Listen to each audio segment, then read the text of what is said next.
የጳውሎስ መልእክት ወደ ዕብራውያን ሰዎች ምዕራፍ 11 ቁጥር 1 እንዲህ ይላል።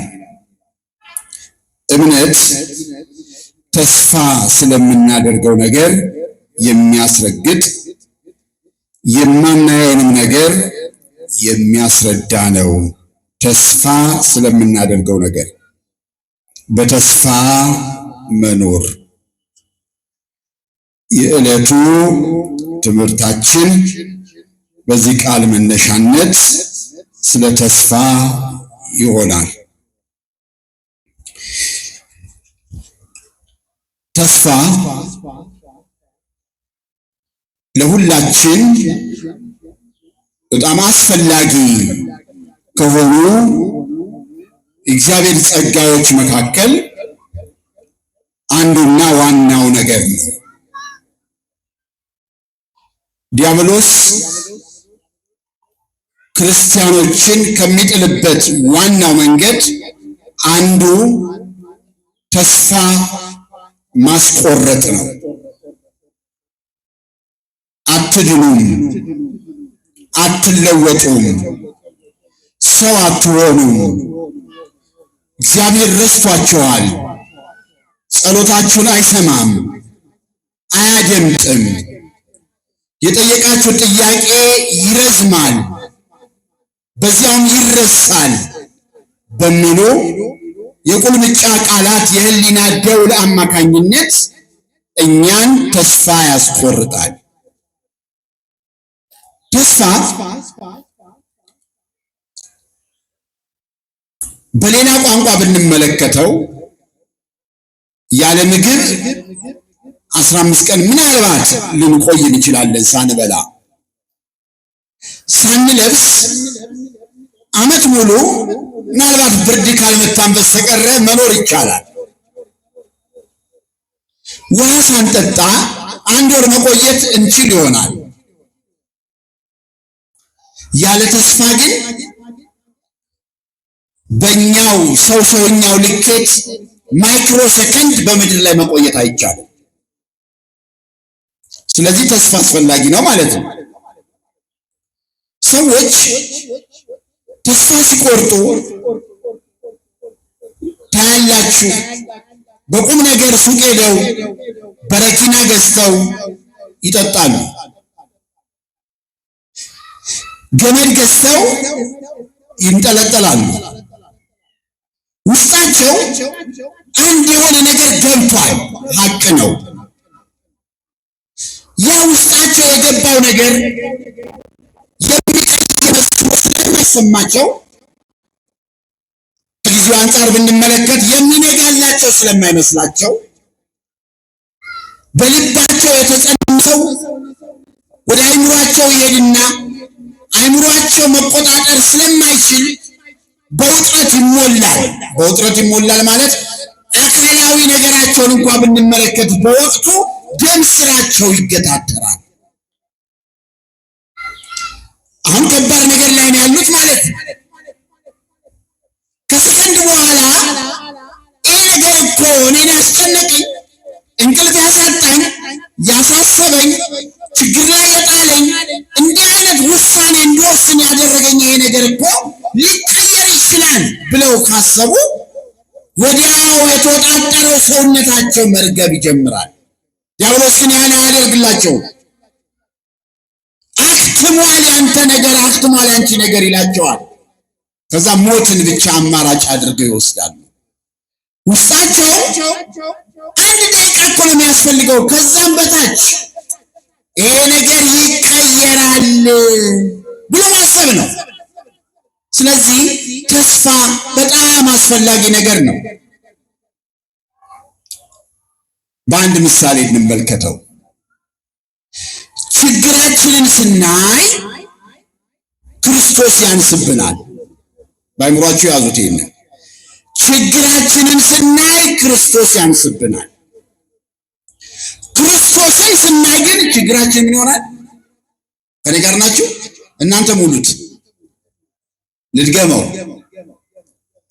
ችግራችንን ብቻ ስንመለከት ክርስቶስ ያንሳል። እንቀይረው ደግሞ ይሄንን ገልበጥ ስናደርገው ክርስቶስን ስንመለከት ግን ችግራችን ምን ይሆናል? ያንሳል። ተግባባን ማለት ነው። አሁን የእይታ ችግር ነው የገጠመን። ችግሬ ትልቅ ነው ከማለት ይልቅ እግዚአብሔር ትልቅ ነው ማለት ይቀድማል ማለት ነው።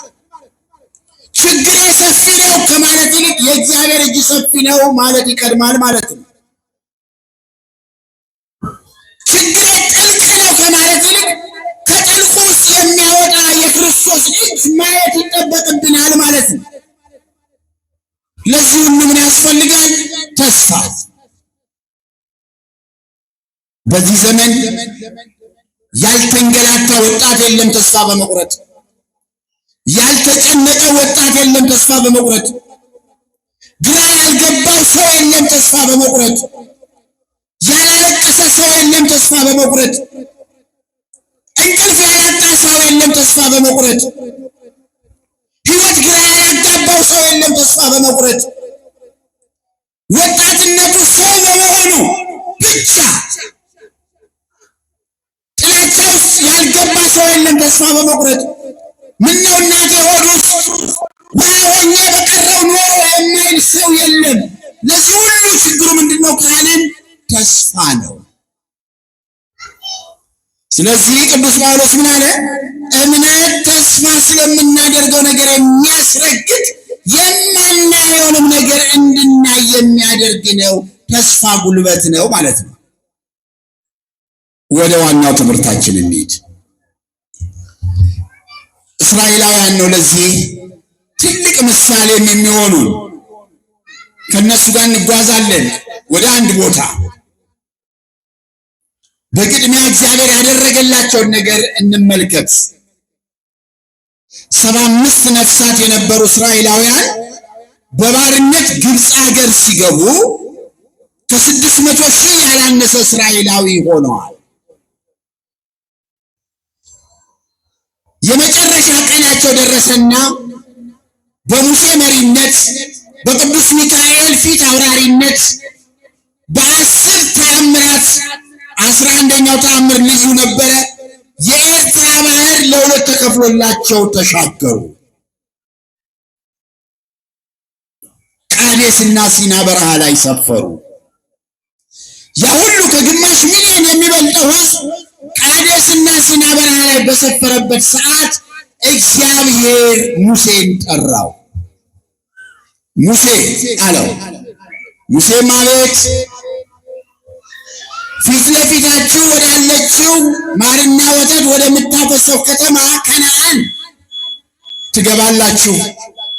ነገር ግን የከተማዋን ሁኔታ፣ የሕዝቦቿን ጸባይ፣ የከተማዋን አቀማመጥ እውነት ማርና ወተት ታፈሳለች ወይ? ይህንን ሁሉ አጥንተው የሚመጡ 12 ጎበዞችን ምረጥልኝ አለው።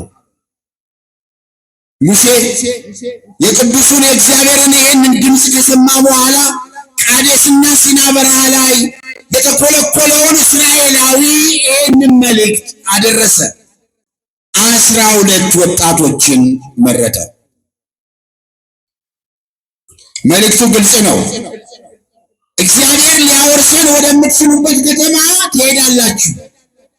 የከተማዋን ጸባይና አቀማመጥ ሁኔታዋን በሙሉ አጥንታችሁ እዚህ በረሃ ላይ ለሚጠብቃችሁ ሕዝብ ለእኔም ጭምር ትናገራላችሁ አላቸው። በዘመናዊ ቋንቋ ብንመለከተው ሪፖርት እንዲያቀርቡ ነው የታዘዙት። ግልጽ ሆነልን አይደል? አሁን 12ቱም ሰዎች ጉዞ ወደ ከነዓን አደረጉና እዛ ያዩትን፣ የተመለከቱትን፣ የተረዱትን አጥንተው ወደሚጠባበቋቸው እስራኤላውያን ጉዞ ጀመሩ።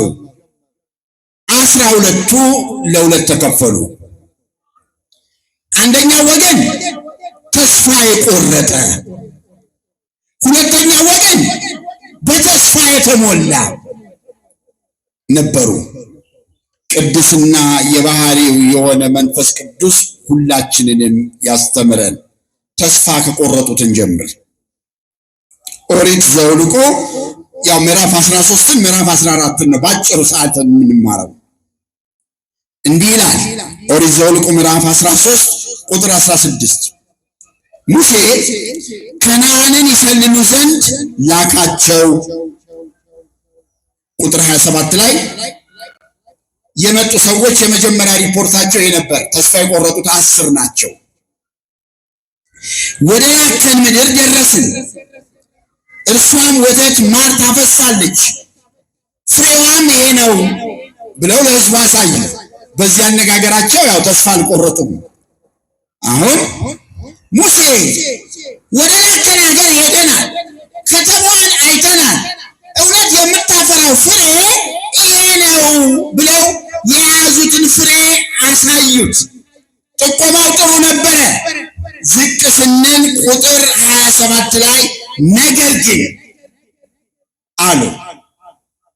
ነገር ግን ምንድነው ቋንቋው? አፍራሽ ነው። አፍራሽ ነው። ይህንን በቀጥታ እንዲህ አይነት ቃል የምናገኘው የዮሐንስ ወንጌል ምዕራፍ 6 ከቁጥር 1 እስከ 10 ነው። ህዝቡ በጣም ብዙ ስለነበረ የሚበሉት ስለሌላቸው ፊልጶስን ጠርቶ እነዚህ ሁሉ እንዲበሉ እንጀራ ከወዴት እናምጣ አለ። ፊልጶስ ሲመልስ ምንድን ነው ያለው? ጌታ ሆይ እያንዳንዳቸው የ200 ዲናር እንጀራ ቢሰጣቸው አይበቃቸውም አለ። ሌላ ሐዋርያ ቀጠለ፣ እንድርያስ የቅዱስ ጴጥሮስ ወንድም፣ ጌታ ሆይ 5 የገብስ እንጀራ 2 ዓሣ የያዘ ሕፃን ልጅ አጠገባችን አለ። ጥሩ ጥቆማ ነው፣ ክፋት የለውም። ነገር ግን አለ እንድርያስ ይህን የሚያክል ሕዝብ 5 የገብስ እንጀራና 2 ዓሣ እንዴት ይበቃል? ነገር ግን ሲል በቃ አፍርሶታል። ታዲያ ምን ማለት ነበረበት?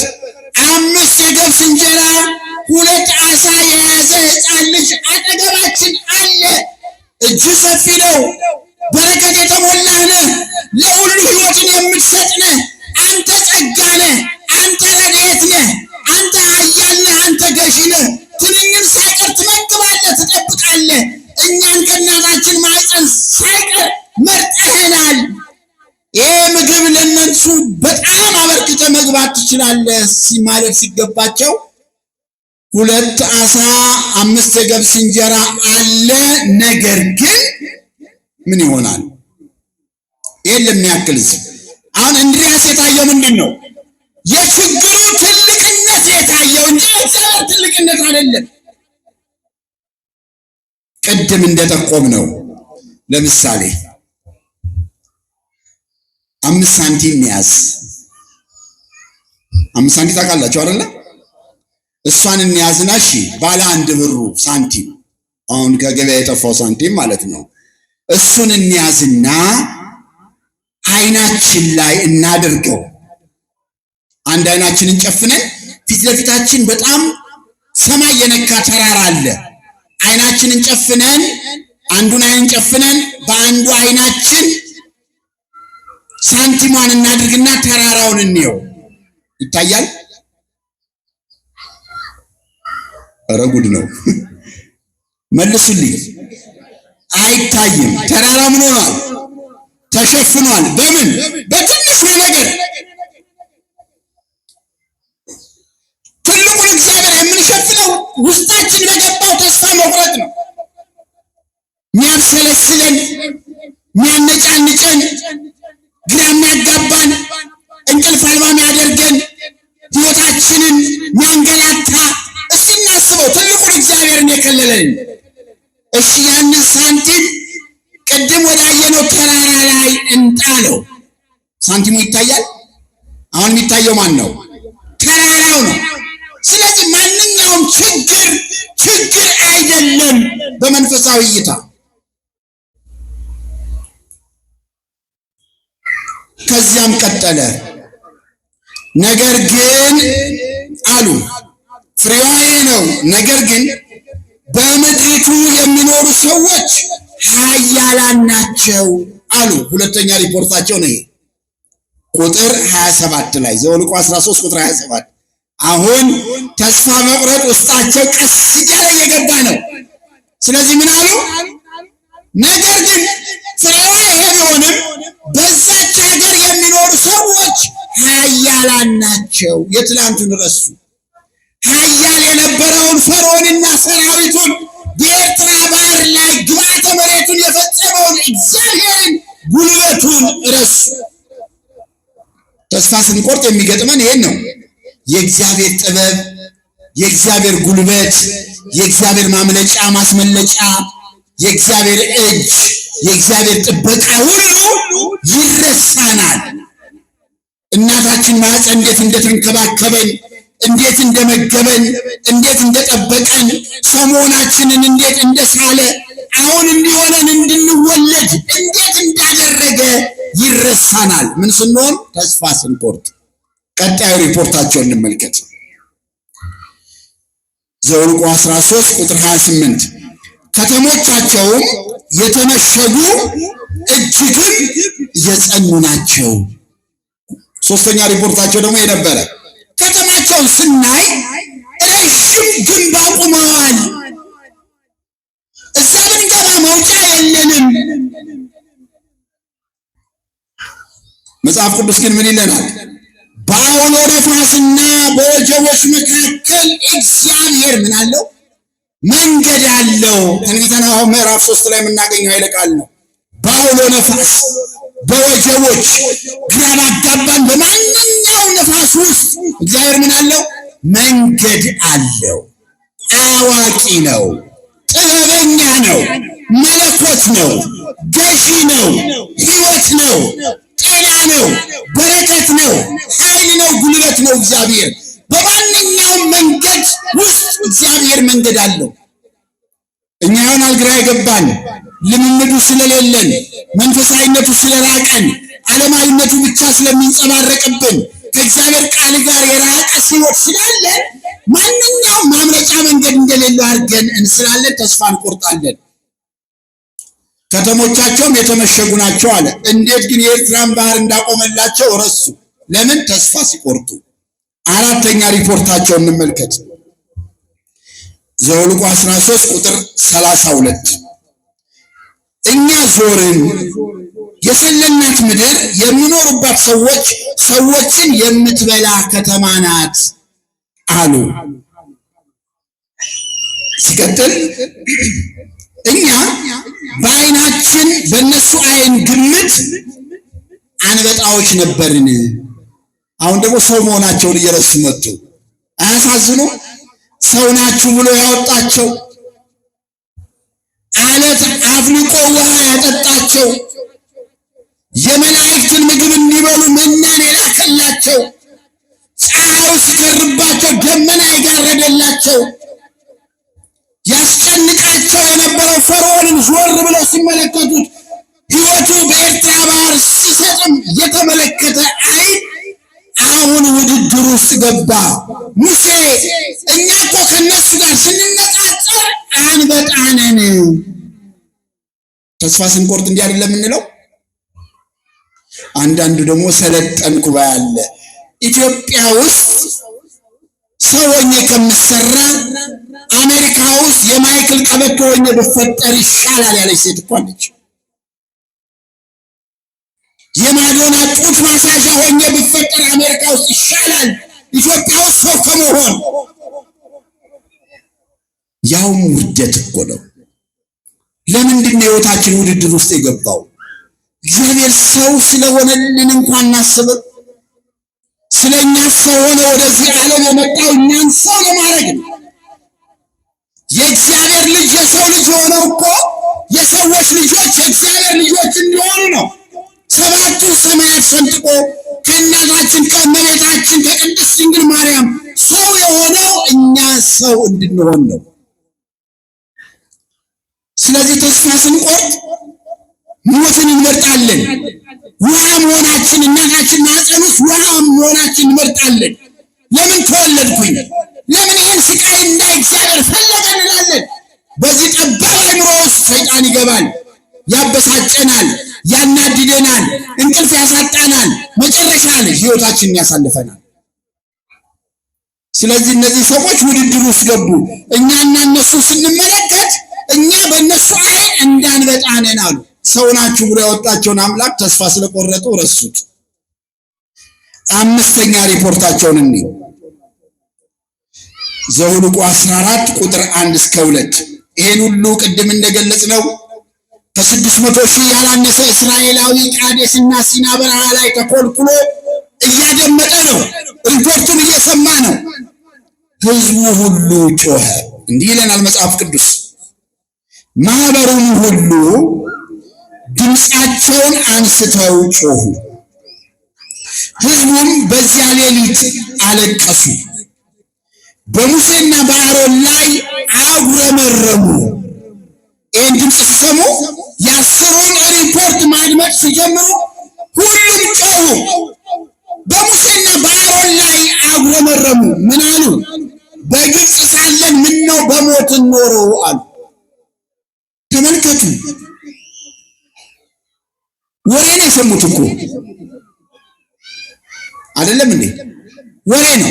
ወሬ ደግሞ ከአንድ ሰው ወደ ሁለተኛ ሰው፣ ከሁለተኛ ሰው ወደ ሶስተኛ ሰው ሲተላለፍ እየተጨመረበት እየገነነ ይሄድና እኛን አይምሯችንን ይገዛል።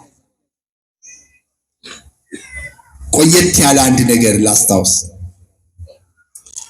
አዲሱ ገበያ የሚባል ሰፈር አለ። ወደ ሰሜን መዘጋጃ ካወቃችሁት የሚታወቀው በሸገር መናፈሻ በሚባል ነው። እዛ ቦታ ላይ ሸገር መናፈሻ ጎን ወንዝ አለ። ወንዝ ውስጥ ሁለት ሰዎች ድልድዩ ጋር ቆመው ወደ ወንዙ አንድ ነገር ይመለከታሉ። ከነገር ናችሁ? የሚመለከቱት ምንድነው? የጡጦ ክዳን ወድቋል። የጡጦ ክዳን የወደቀው አንደኛው ጣት አይመስልም ይላል፣ ሌላኛው ደግሞ አረ የጡጦ ክዳን ነው ይላል። አይተዋወቁም ሁለቱም። አረ ጣት መሰለኝ እኔ ግን፣ አንደኛ አረ ጣት አይመስልም የጡጦ ክዳን እኮ ነው የሚመስለው። በቃ እንዲህ እየተባባሉ ተለያዩ። ሁለቱም የሚተዋወቁ ሰዎች አይደሉም። ከዛ ዝቅ ሲል ሰሜን መዘጋጃ የሚባል ሰፈር አለ። እዛ አካባቢ አንድ ነገር ተወራ። የተወራው ነገር ምንድን ነው? ሸገር አጠገብ ያለው ወንዝ ውስጥ የሰው ጣት ተቆርጦ ወድቋል ተባለ። ዝቅ ሲባል ደግሞ ሾላ ገበያ የሚባል አለ። እዛ አካባቢ ደግሞ የሰማው ሰው ደግሞ ሸገር መናፈሻ አጠገብ ያለው ወንዝ ውስጥ እኮ የሰው እጅ ተቆርጦ ወድቋል እኮ ተባለ። ከዛ ዝቅ ሲል ደግሞ ሰሜን ሆቴል የሚባል ሰፈር አለ። እዛ አካባቢ ያለ ደግሞ ማህበረሰብ እጅ ጨምሮበት ሸገር ወንዝ እኮ አጠገብ ያለ ወንዝ ላይ የሰው ክንድ እኮ ተቆርጦ ወድቋል ተባለ። ከዛ ዝቅ ሲል ቅዱስ ጊዮርጊስ ቤተክርስቲያን አካባቢ ያለ ህዝብ ደግሞ አንገት ጨመረበት። ሸገር መናፈሻ አጠገብ ያለ ወንዝ የሰው እኮ አንገት ተቆርጦ ወድቋል ተባለ። ማታ አምሽቶ ደግሞ ከፒያሳ ላይ ደረሰና ወሬው ወደ አዲስ ገበያ የሚመጣ ሰው ደግሞ ምን ይሰማል? ሸገር መናፈሻ እኮ አጠገብ ያለው ወንዝ ውስጥ የሰው አስክሬን ወድቋል ተባለ። የወደቀው ግን ምንድነው? የጡጦ ክዳን።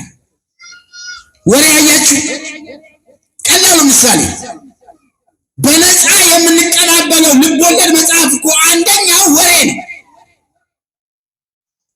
እስራኤላውያን ክፉ ወሬ ያወሩ ነው የሚለው። 10 ሰዎች መጥተው ክፉ ወሬ ያወሩ። ያኔ ያ ሁሉ እስራኤላዊ ምነው በግብፅ ሆነን በሞትን ኖሮ። አላዩም፣ አልተመለከቱም። እኛም እንዲህ ነን። ያላየነው ነገር ተስፋ ያስቆርጠናል። አላየነውም እኮ ነገ ሰኞም ተስፋ ያስቆርጠናል። ያላየነው ነገር ያስጨንቀናል፣ ግን አልደረስንበትም። አላየነው፣ አልነጋልንም። ነገ ለሚደርስ ሰዎች ነው ያስጨነቀን፣ ያሳሰበን፣ ግራ ያጋባን፣ ዛሬን እንቅልፍ እንዳንተኛ ያደረገን። ያላየነው ነገር፣ ያልደረስንበት ነገር፣ ያልነጋልን ነገር የሚያሳስበን ከሆነ መንፈሳዊ የመንፈሳዊ ሕይወት ጉድለት ነው። የሚመጣው ነገር ምን ማለት ነው? መቀበል ነው። ክርስቲያን እኮ እንደዚህ ነው። ያስጨነቀን ነገር አላየነውም፣ አልደረስበትም፣ አልተመለከትነውም፣ ግን ለምን አሳሰበን? ይህን እንኳን እናስብ እንጂ ምዕመናን። አላየነውም፣ ለምን አስጨነቀን? ግን አልነጋልንም፣ ለምን አስጨነቀን? የመንፈሳዊ እጦት ችግር። ስለዚህ ምን አሉ? ምነው ግብፅ ሀገር ሆነን በሞትን ኖሮ አሉ። ሲቀጥል እንዲህ ይላል ኦሪት ዘኍልቍ ምዕራፍ 14 ቁጥር 3 ላይ በግብፅ ሳለን ምነው በሞትን ኖሮ፣ ወይም በዚህ ምድረ በዳ ምነው በሞትን ኖሮ፣ እግዚአብሔር በሰይፍ እንሞት ዘንድ ወደዚች ምድር ለምን ያገባናል? እግዚአብሔር ግን ያወጣቸው ለዚህ አልነበረም። ማርና ወተት ወደምታፈሰው ወደ ምድረ ርስት ከተማ ለማስገባት ነበረ። ችግሩ አልፎ ከሙሴና ከአሮን በላይ ሆነና በእግዚአብሔር ላይ ተደፈደፈ።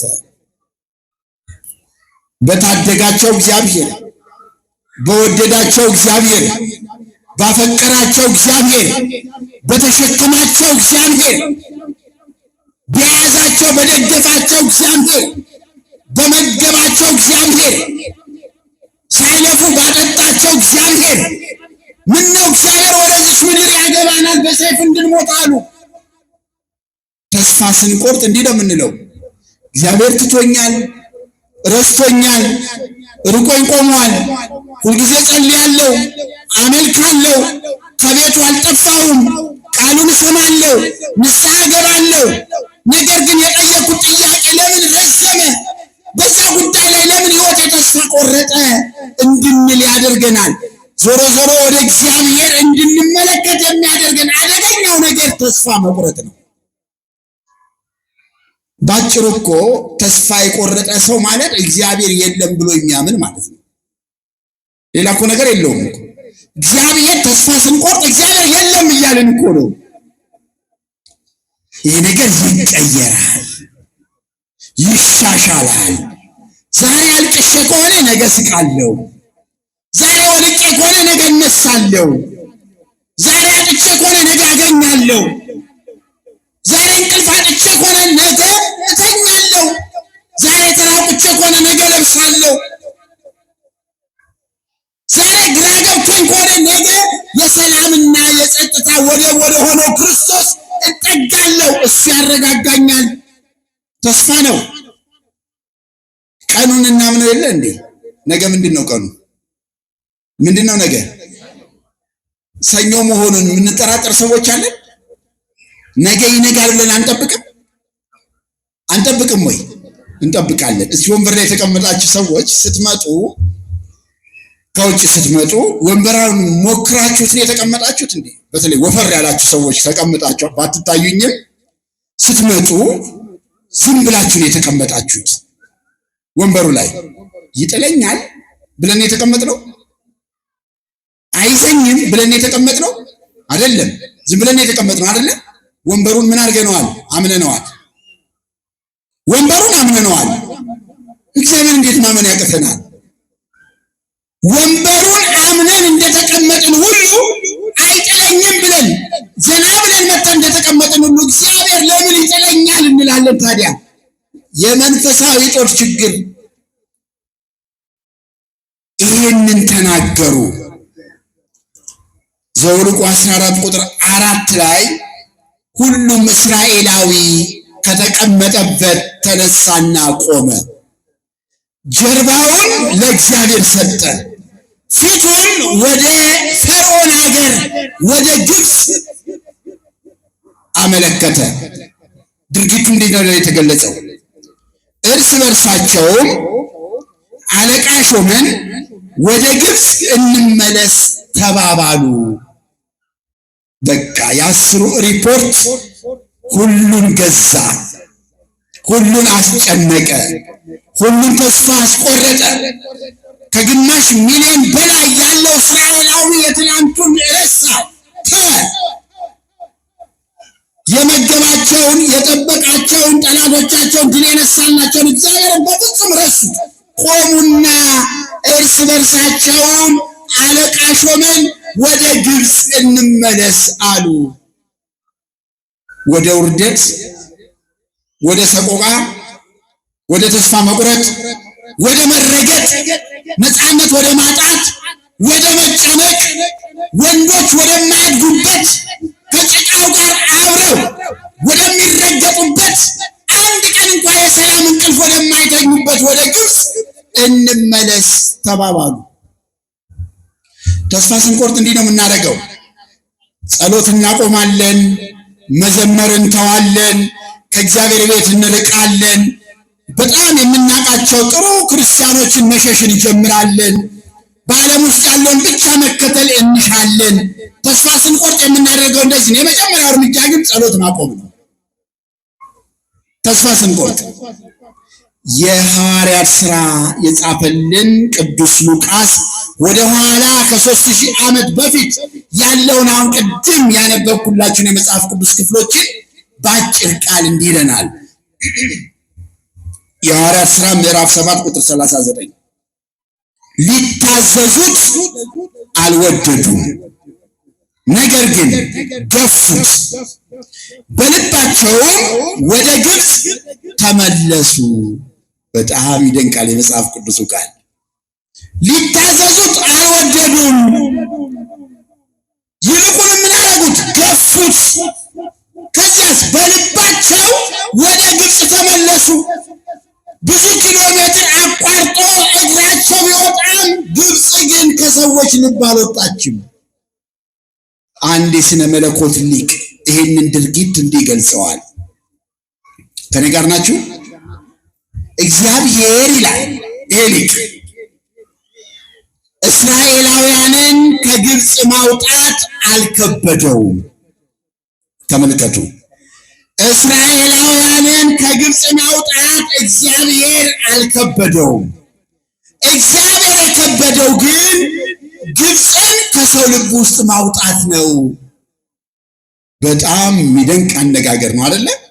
አዎ፣ እልከኛ ናቸው ማለት ነው። ሌላ ነገር የለውም። እግዚአብሔር ሁሉንም ይችላል። የሚያቅተው ነገር የለም፣ የሚከብደው ነገር የለም። ስለዚህ እግዚአብሔር ከግብፅ ሰዎችን ማውጣት አልከበደውም። እግዚአብሔር የከበደው ግን ግብፅን ከሰው ልብ ውስጥ ማውጣት። እልከኞች ነን፣ ለእግዚአብሔር አንሸነፍም። መተው የማንችላቸው ብዙ ነገሮች አሉ። አንድ ራሽያ ሀገር በስቅላት እንዲቀጣ አንዱ ሰው ይበየንበታል። በእነሱ ሕግ መሰረት ደግሞ አንድ ሰው በስቅላት ከተቀጣ ለመጨረሻ ጊዜ የምትናገረው ነገር ካለ ይባልና ይመዘገብለታል። አንዱ ግን ምን አለ? ከተሰቃዮቹ መካከል የምትናገረው ነገር አለ ሲሉት፣ አዎ። ምንድን ነው? በቃ ሲጋራ ላቆም ነው አለ። መሞቱን አልፈራም፣ ሲጋራ ማቆምን ግን አሳሰበው። አያሳዝንም? እንዲህ አይነት ተፈጥሮ ወደ ሲኦል እየሄደ እሱ ያሳሰበው መሞቱ አይደለም፣ ሲኦል መግባቱ አይደለም። እሱ ያሳሰበው ሱሱን ማቆም ነው። በቃ ሲጋራ ላቆም ነው አለ። ከሞት በላይ ሱሱን። ለዚህ ነው ቅዱስ ዮሐንስ አፈወርቅ ከሰይጣን ይልቅ ልምድህን ፍራው የሚለን። ከሰይጣን ከዲያብሎስ ይልቅ ከአስፈሪው ከጨካኙ አውሬ ከሰይጣን ይልቅ ልምድህን ፍራ። ከሱቅ መላቀቅ በጣም ይከብዳል። በብዙ ነገር ያወጣን እግዚአብሔር ውስጣችን መተው ማንፈልገው ማንበረከክለት ኃጢአት አለ፣ ማናወጣው ኃጢአት አለ፣ መተው ማንፈልገው ኃጢአት አለ፣ መላቀቅ ማንችለው ኃጢአት አለ፣ ፈቃደኛ የማንሆንለት ኃጢአት አለ። ለኑዛዜ እንኳ ደርሰን ችግር ላይ የምንወድቅ ሰዎች እኮ አለን። አንድ ሰው ምንድን ነው ያደረገው? ለንስሐ አባቱ እንዲህ ይላቸዋል፣ አባቴ ገመድ ሰርቄአለሁኝ አላቸው። በቃ ሁለተኛ አትስረቅ ብለው ንስሐ ሰጡት። ሳምንት ቆይቶ መጣና ደህና አይደለህም አሉት። ኧረ አባቴ የበቀደም ለካው እኮ የነገርኩት ገመድ ያስጨንቀኛል አላቸው። በቃ እኮ በሱ ንስሐ ገባ እኮ አሉ። አይደለም ኧረ እያሳሰበኝ ነው አላቸው። እንደው እንዲረጋጋ ብለው አሁንም ንስሐ ሰጡት። በሶስተኛው ሳምንትም ሄደ። ኧረ አባቴ ይሄ ገመድ እኮ ስተኛ አላስተኛ አለኝ፣ ስስቅ አላስቅ አለኝ። ጥርሴ ይስቃል ውስጤ ግን አይስቅም። ለብሻለሁ ግን ራቁቴን የሆንኩ ነው የሚመስለኝ። አሁን በዚህ ገመድ ላይ ነው የምትናገረው አሉት። አሁን እንዲህ ነው አእምሯችን ምዕመናን ማታለል አንችልም። ይህን እንመን፣ መሸወድ አንችልም። አእምሮ የእግዚአብሔር ነጸብራቅ እውነትን አይለቅም። አእምሮ የሚረሳው ነገር የለም፣ ያስታውሳል። በቅዳሴ ጊዜ ላይ እናደምጣለን። በኃጢአት የወደቀ ሰው ቢኖር አይርሳ የማይረሳ ነውና ይላል። ስለዚህ አእምሮችን የሚቆረቁር ነገር ከገባበት ሰውነታችን የሚመቸው ነገር የለም። እስቲ በሚገጥመን አንዳንድ ጥቃቅን ነገሮች ምሳሌ ልስጣችሁ። ጫማችን ውስጥ አንድ ጤፍ የምታክል ጠጠር ይገባል። የሆነ ጊዜ ገብቶብን አያውቅም? ከኔ ጋር ናችሁ? ጫማችን ውስጥ ጤፍ እኮ ነው የምታክለው፣ ተመልከቱ። ግን አያራምደንም። ከጎናችን በጣም ጓደኞች አሉን፣ እየሳቅን ነው። ጥርሳችን ቢስቅም አእምሯችን አሁንም ጫማችን ውስጥ የገባችው ጠጠር ናት። ስንስቅ አያስቀንም፣ ስንጫወት አያጫውተንም፣ ስንራመድ አያስራምደንም። ግን የገባችውን ጠጠር አያችኋት? ጤፍ ነው የምታክለው፣ ግን ሁለመናችንን ገዛች፣ ትይዛለች። ወፍራምም እንሁን ረዥምም እንሁን ቀጭንም እንሁን ወዘተ ጫማችን ውስጥ የገባችው ጤፍ የምታክል ጠጠር ሙሉ ሰውነታችንን ተቆጣጥራ ትይዛለች። ስለዚህ ነፃ ለመሆን ምንድን ነው የሚያስፈልገን? ረጋ ብለን ቁጭ ብለን ጫማችንን ፈተን ያችን ጤፍ የምታክለውን ጠጠር ምን ማለት ነው ማውጣት። ከዚያስ በነፃነት መራመድ፣ በነፃነት መሳቅ ወዘተ። ያም ሰው ለሶስተኛ ጊዜ እንደዚህ እያደረገ ሄደ። ካህኑ ትንሽ ጠረጠሩ። አሁን ዛሬም በዚህ ገመድ የመጣኸው አሉት። አዎ በገመዱ ጫፍ ላይ ምን ነበረ ሲሉት በግ አላቸው። ባጭሩ ሰውየው ምንድን ያደረገው? ከኔ ጋር ናችሁ? ምንድን የሰረቀው? በግ። በቃ በጉን ዋጠው፣ ገመዷ ግን ሄደች። ግን ህሊና አልለቀቀም። አብሮት እየኖረ ነው፣ አብሮት እየሰራ ነው። አረ በጉ ነገር ይለዋል፣ ተናዘዝ ይላል፣ በዚህ ንስሐ ግባበት ይላል። እንዲህ አይነት ሞኞች ነን እኛ፣ እንዲህ አይነት ሞኞች ነን። እግዚአብሔር ደግሞ እግዚአብሔር ነው፣ የሚታለል አምላክ አይደለም፣ የሚረሳው ነገር የለም። አሁን ጥረታችን ምንድነው መሆን ያለበት? እግዚአብሔር ያደረግነውን ነገር እንዲረሳልን ነው። እኛ ምን እናድርግ? በዚህ ሰዓት የሰራነውን ነገር እናስታውስ፣ ያኔ እግዚአብሔር ይረሳዋል። ይሄ ነው በመንፈሳዊ ሕይወት አሰራሩ። ኃጢአታችንን ማሰብ ስንጀምር እግዚአብሔር መርሳት ይጀምራል። ይሄ ማለት ምን ማለት ነው? ይተወዋል። ኃጢአታችንን ስንረሳ ግን እግዚአብሔር ይይዘዋል። ከዋክብትን ይዋቸው። እነዚህ ብርሃናውያን የሆኑ ከዋክብትን ለማየት ጨለማን መጠበቅ ግድ ነው። ብርሃንን ለማየት ብርሃን ያስፈልጋል እንጂ ጨለማ አያስፈልግም ነበር እኮ። ስለዚህ ሊታዘዙት አልወደዱም። እልከኝነት ላይ ነው ያለ ነው። ገፉት፣ በልባቸው ወደ ግብፅ ተመለሱ። እግዚአብሔር ሁሉ እስራኤላዊ ወደ ግብፅ እመለሳለሁ ብሎ ሲቆም ከተላኩት ውስጥ ሁለት ሰዎች ደረሱ። የአስሩ ሪፖርት አደመጥ ነው። ተስፋ አስቆራጭ ነበረ። ባዩት ነገር የደነገጡ፣ ባዩት ነገር የተሸማቀቁ፣ በሰሙት ነገር ብቻ እግዚአብሔርን የተዉ፣ ጸሎታቸውን ያቆሙ፣ ከእግዚአብሔር የኮበለሉ፣ መጥፎ ኑሮን የተመኙ፣ ውርደት ውስጥ መግባትን የናፈቁ። ይህ ብቻ አይደለም፣ የማያስደንቅ ነገር ያስደነቃቸው ነበሩ። ተስፋ የቆረጡ። ተስፋ ስንቆርጥ እንደዚህ ነው። የማያስደንቅ ነገር ነው የሚያስደንቀን። እነሱ ያስደነቃቸው ከነዓን ውስጥ ያዩት ሰው ግዝፈቱ፣ ከነዓን የታጠረችበት ግንብ፣ ይህን ያስደነቃቸው። የኤርትራ ባህር እንዴት እንደተከፈለ አላደነቁም። ውሃ ከመሬት ውስጥ እንዴት እንደፈለቀላቸው አላደነቁም። ማሰብም አልፈለጉም። ያልደከሙበትን ምግብ ቃዴስና ሲና በረሃ ላይ ከደመና መና እየተላከላቸው ይህንን ግሩም ምግብ መብላታቸውን አላደነቁም። የማያስደንቅ ነገር አስደነቃቸው። ተስፋ ስንቆርጥ እንደዚህ ነው። አንድ አባት ዶሮ ያረባል። ዶሮ አርቢ ነው እና ጫጩቶቹ ሲበዙለት ነው የሚያውቀው እንጂ አንድ ቀን ገጥሞት ከእንቁላሉ ሲወጡ አይቶ አያውቅም። አባት አንድ ቀን ጠዋት ከልጁ ጋር ሆነና ፀሐይ እየሞቀ እያለ ከእንቁላሉ ውስጥ ጫጩቷ ፍቅስ አርጋ ስትወጣ አባት ተመለከተ። ልጄ አለው፣ አይገርምም? የእግዚአብሔር ስራ አይደንቅም? ምኑ ነው የሚደንቀው አለው። ከዚህ ከጫጩቱ ውስጥ እቺ ዶሮ ስትወጣ አይደንቅም አለ። ኧረ እኔ አይደንቀኝም። እንዴት አለው። እኔን የሚደንቀኝ እንቁላል ውስጥ ራሱ እንዴት ገባች?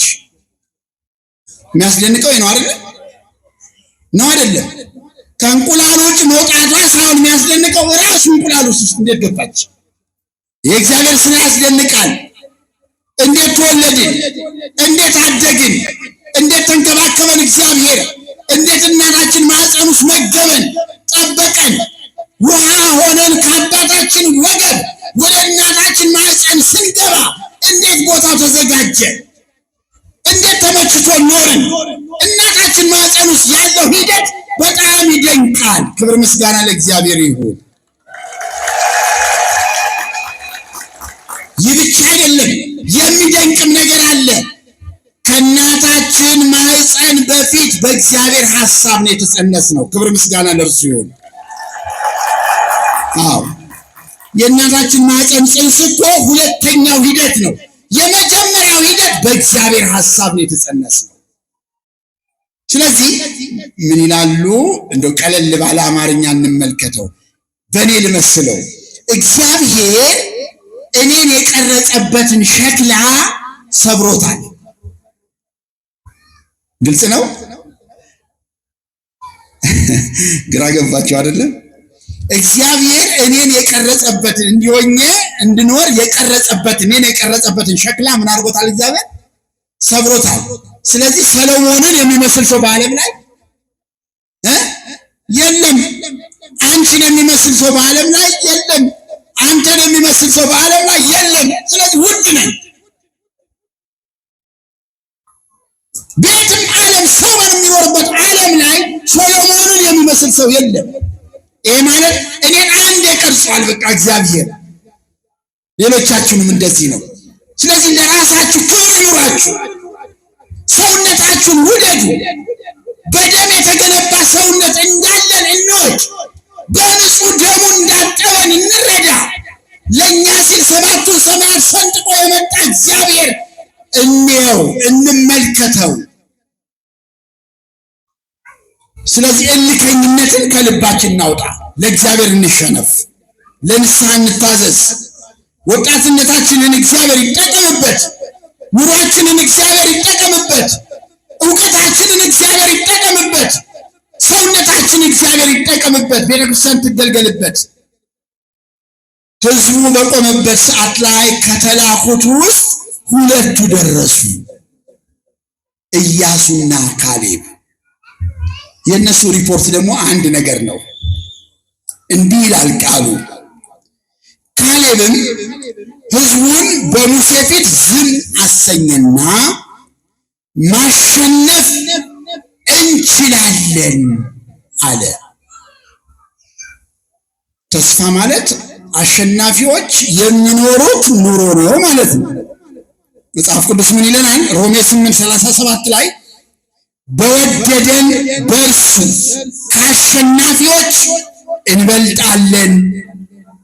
አንደኛ ዮሐንስ ምዕራፍ 4:4 ላይ ደግሞ ልጆቼ ሆይ እናንተ ከእግዚአብሔር ናችሁ አሸንፋችሁማል፣ በዓለም ካለው ይልቅ በእናንተ ያለው ታላቅ ነውና።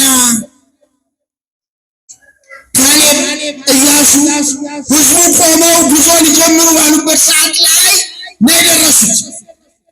ሙሴን ዝም በል፣ ኢያሱን አሮንንም ዝም በል፣ ሕዝቡን ዝም ካሰኙ በኋላ ማሸነፍ እንችላለን። ኢያሱና ካሌብ እጅ ላይ እኮ የጦር መሳሪያ የለም፣ ግን ተስፋ ነበረ። ምን ነበረ? ከኔ ጋር ናችሁ? ኢያሱና ካሌብ እጅ ላይ ምን ነበረ? ተስፋ። ተስፋ ይኑረን ምዕመናን። ሀገር ነገ ትቀየራለች፣ ትለወጣለች፣ ደም መፋሰሱ ይቀራል። በመላ ኢትዮጵያ ያሉ ወገኖቻችን የስደት ኑሮ ሊያወጣ ይችላል። እኛ እስከጸለይን ተስፋ እስካደረግን ድረስ የቅዱሳን አባቶቻችን አምላክ እግዚአብሔር ኢትዮጵያን አይተዋትም። ተስፋ እናድርግ። እንደ ግለሰብ ሕይወታችን ደግሞ ተስፋ እናድርግ። ተስፋ አስቆራጭ ቤተሰብ ላይ ልኖር እንችላለን። ግጭት የሞላበት ትዳር ውስጥ ልኖር እንችላለን። በልጆቻችን ተበሳጭተን ልኖር እንችላለን። ከጸሎት ጋር ግን ተስፋ እናድርግ። እጃችን ላይ ያለው ብቸኛው ሀብት ተስፋ ነው። ተስፋ ነው። ስለዚህ ኢያሱና ካሌብ መጥተው ይህንን የተናገሩት ማሸነፍ እንችላለን፣ ተስፋ አለን እያሉ ነው። ተረት አይደለም እየተናገሩ ያሉት። እናቶቻችን በተለይ በእናቶች ይብሳል አንዳንድ ግራ የሚያጋባ ተረት ቤቱ ሲናገሩ እንሰማለን አይደለ? የማይጨበጥ ያልተዘገነ ዕውቀታዊ ያልሆነ ወዘተ። እስቲ ክርስትና ከዚህ እንለየው፣ ከአጉል ተረት እንውጣ። ምንድነው? እስቲ እናቶች ሲሉ የሰማሁትን ነው። በማታ ጫማ ከተወለወለ ጠዋት ካልሲ ይጠፋል ይላል። ውጪ ካደረ ይጠፋል። የጫማ መወልወል ካልሲ እንዳይጠፋ ያደርጋል። አዎ። አንዳንዶች ደግሞ ምን ይላሉ? እርጉድ ሴት፣ ያረገዘች ሴት፣ የጸነሰች ሴት መቀነት ካሰረች አፍንጫው የተደፈጠጠ ልጅ ትወልዳለች ይላሉ። መቀነቱ እንዴት ነው አፍንጫውን የሚነካው ብለን ግን አንጠይቅም። የአፍንጫው ማነስ የማን ስራ ነው? በቃ ይሄን እናውቃለን። አንዳንዶች ደግሞ እናቶች ምን ይላሉ? ሸረሪት የገደለ የሚስቱ ጠላ አይጠራለትም ይላሉ። እንዲህ ሲባል አልሰማችሁም? አዎ፣ የጠላው አለመጥራት የሙያ ማነስ የሸረሪቱ መሞት ነው አይደለም። ስለዚህ ሸረሪት አይገሉም። በጣም የሚገርመው ደግሞ አንድ ነገር የሰማሁት አለ። ቂጣ ሲጋገር መሀሉ ከተነፋ የራበው ሰው አለ ማለት ነው ይላሉ። ሰው ካልበላ ምን ይሆናል? ይርበዋል። ቂጣ ወደ ማበጥ ሲጀምር ግን የኔን ረሃብ ያመለክታል እንዴ? ካልበላው ይርበኛል። ተረት ነው፣ ተረት ነው። ክርስትና ግን ተረት ነው? ተረት ነው አይደለም፣ እውነት። ሐዋርያት ያስተማሩን በልብ ውስጥ የሚኖር እምነትና እውቀት እንጂ ሳይንቲፊክ አይደለም። አፋዊ እውቀት አላስተማሩንም፣ እውነት ነው። ክብር ምስጋና ይግባውና መድኃኒታችን በዮሐንስ ወንጌል ምዕራፍ 6:63 ላይ የነገርኳችሁ ቃል እውነት ነው ይላል። ክብር ምስጋና ለእግዚአብሔር ይሁን። ቃሉ ምንድን ነው? ሁላችሁ ተናገሩ። ቃሉ ምንድን ነው? እውነት ነው፣ ተረት አይደለም። ስለዚህ ኢያሱና ካሌብ እጃቸው ላይ ምንም ነገር የለም፣ ተስፋ ግን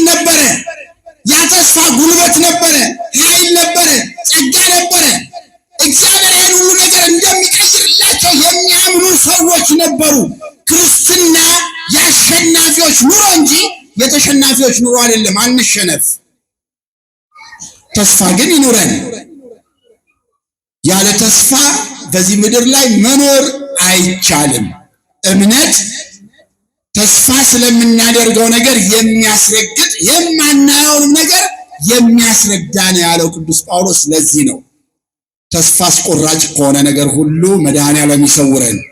ሀብተ ውልድና ስመ ክርስትና ገቢረ ተአምራት ወመንክራት ተስፋ መንግሥተ ሰማያት ለእኔም ለእናንተም ይደረግልን። የመድኃኔዓለም ቸርነት፣ የእናታችን የእመቤታችን የቅድስት ድንግል ማርያም አማላጅነት፣ የመልአከ ምክሩ የቅዱስ ሚካኤል ጠባቂነት በምንኖርባት ሀገራችን፣ በምንማርባት ቤተክርስቲያናችን፣ በስጋም በመንፈስ በወለዱ ቤተሰቦቻችን ላይ በዚህ ጉባኤ ላይ ለዘላለሙ ጸንቶ ይኑር። በሰማነው ቃል እግዚአብሔር ይባርከን።